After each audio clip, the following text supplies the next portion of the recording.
The Studio Display 2 is finally on the way. After more than 3 years of silence from Apple and no hardware updates since its original launch in March 2022, the wait soon could be over. Rumours are pointing towards an upgraded and possibly more flexible Studio Display launching in late 2025 or early 2026, and it could bring some long overdue improvements to a product that, let's be honest, never quite lived up to the $1599 price tag. From a mini LED display to a higher refresh rate and possibly even a larger screen size, Studio Display 2 might be everything the original should have been, and if Apple gets this right, it could become the default external display for creative professionals, developers, and everyday Mac users alike. To understand where we're headed, we've got to look at where we started. The original Studio Display was unveiled alongside the first Mac Studio in March 2022, part of Apple's big return to professional desktop hardware. It was a sleek minimalist slab of aluminium and glass, packing a 27-inch 5K Retina LCD panel with 600 nits of brightness, a fixed 60Hz refresh rate, and an A13 chip inside running the camera and spatial audio system,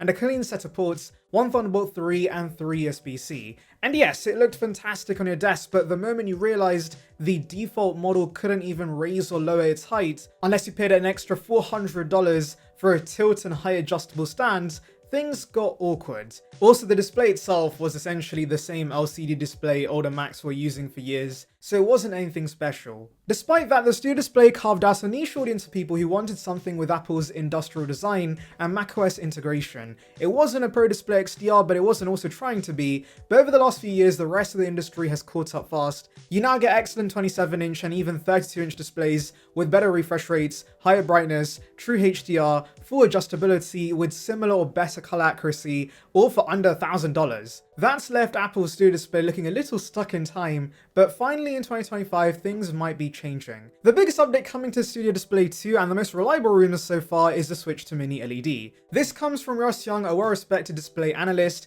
who posted in early 2024 that Apple's working on a new 27-inch Studio Display with MiniLED technology. Young has been right about Apple display leaks before, including correctly predicting the screen sizes of the iPhone 16 Pro models a year ahead of launch. So when he says Studio Display 2 is coming with MiniLED, we pay attention. MiniLED is a massive deal. It's the same technology that Apple already uses in the current 14-inch and 16-inch MacBook Pros, and it allows for significantly better contrast ratios, improved HDR performance, and higher brightness levels compared to standard LED backlighting. Blacks appear deeper and more uniform, highlights pop with more clarity, and overall you get a much more immersive, lifelike viewing experience, especially when watching or editing high dynamic range content. For creatives, that's a serious upgrade. For everyone else, it just looks better. I know some might be thinking though, why not OLED? Well, Apple is only just rolling out OLED to the iPads and in the near future Macs, so to produce 27-inch OLED displays at the scale they will need will take some time, so for the time being, I'll take MiniLED. According to Young, this new MiniLED Studio Display is scheduled to launch in either late 2025 or early 2026. He didn't mention whether the resolution or refresh rate would change, but that's where a second rumor adds something extra. Back in November 2024, an anonymous tipster messaged the Relay FM podcast upgrades to claim that Apple is testing a version of the Studio Display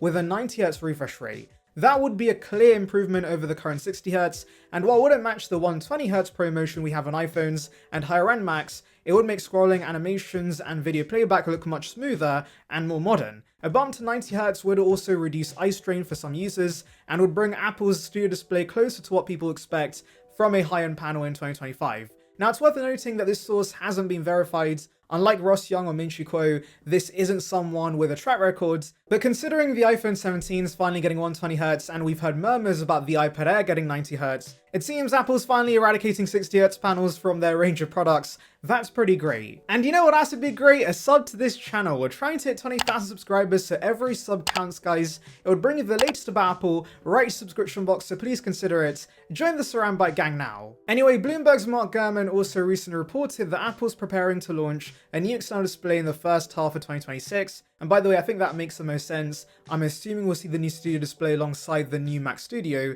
later next year. But since he doesn't exactly say it's going to be a new Studio Display, this could also support early reports that Apple's working on multiple display products, not just a single replacement, but a range of displays. One of those is expected to be a 7K display, likely a follow-up to the $5,000 Pro Display XDR, but alongside that, we could be looking at a refreshed, more capable Studio Display for everyone else, maybe even more than one version. And this is where I start to get hopeful, or maybe just delusional, because while the 27-inch Studio Display is nice, it's also starting to feel small. Loads of users have voiced the same frustration. They want a bigger version. 32 inches would be ideal, something in the same size class as the Pro Display, but without the $5,000 price tag. People are genuinely skipping the current Studio Display for this reason alone. The only way to get more screen real estate right now is to jump from a $1,600 27-inch model to a $5,000 32-inch Pro Display XDR. That's not a friendly upsell, that's a pricing cliff. If Apple were to introduce a 32-inch Studio Display, it could slot in beautifully under $2,000 and still offer a Retina-like experience.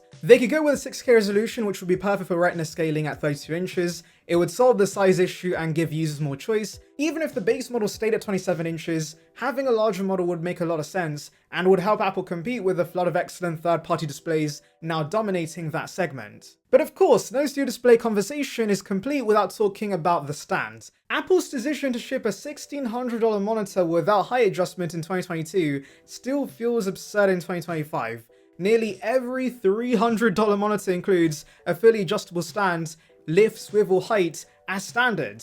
Apple, they'll charge you $400 just to move the screen up and down. The adjustable stand is beautifully engineered, sure, but it also costs as much as a mid-range iPad. That's a kind of upsell that even Apple sheeps struggle to defend. So if there's one thing Apple could do to make Studio Display 2 more appealing, it's this.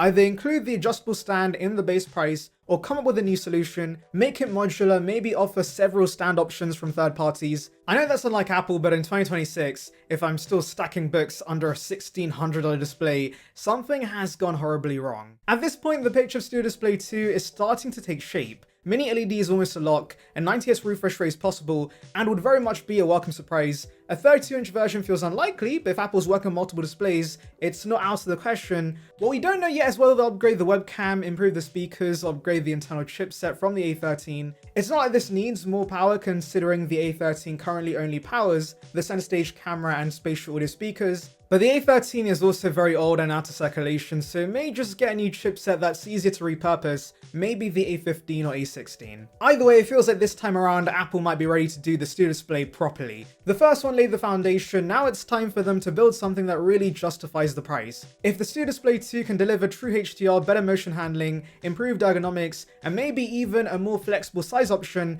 it could be the go-to external monitor for Mac users across the board. Not just creative pros, but for anyone tired of dealing with subpar third-party options. Though as per the norm in the world of leaks, sometimes they can sound a little too good to be true, and so there very much could be an Achilles heel with the second generation display as well. Let me know what you think in the comments. Are you waiting for the Studio Display 2? Would you grab one if you had MiniLED at 90Hz? Or are you holding out for a bigger screen? Or at the very least, a better stand? I'll be covering every leak and rumor as we get closer to launch, so if you haven't already, don't forget to subscribe. We've got more coverage coming on Apple's next wave of hardware, from the Studio Display 2 to new iPads, M4 Max, and iPhone 17 Air. Thanks for watching, and I'll catch you in the next one.